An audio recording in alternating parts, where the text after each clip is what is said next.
Yes, so the way that I decided to learn about her was learning about her mental health issues. So I delved into borderline personality disorder, postpartum psychosis in general, and OCD.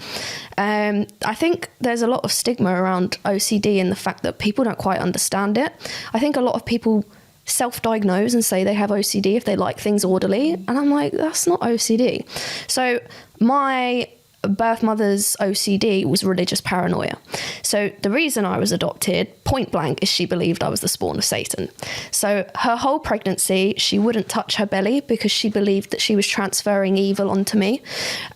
She cleared out all the furniture in our apartment, set it alight in the middle of the street because she was cleansing the air of bad spirits, and a bunch of other things that are a bit too TMI to go on YouTube. But that's the general gist of it. Mm-hmm. So that was another thing I had to get my head around of, oh my God, am I actually the spawn of Satan? Am I evil? Oh, so you found this out from the letters? Did she say this? This is all in the case files. Oh, okay. So when do you see the case files then? 18? When I dug them out, probably 14. So when you go to adopt a child, and then looking all emo and everything in school, and knowing in my head that my birth mother thought that I was the devil, I was kind of like, oh my God, like it's all adding up. Am I actually going to walk into a church and burst into flames? When you adopt a child, you get something called a LAC report, looked after child report, and so you've decided you want to adopt, you've been approved, and then you'll start getting things through email, and it will be children's profiles, and it will tell you about their background.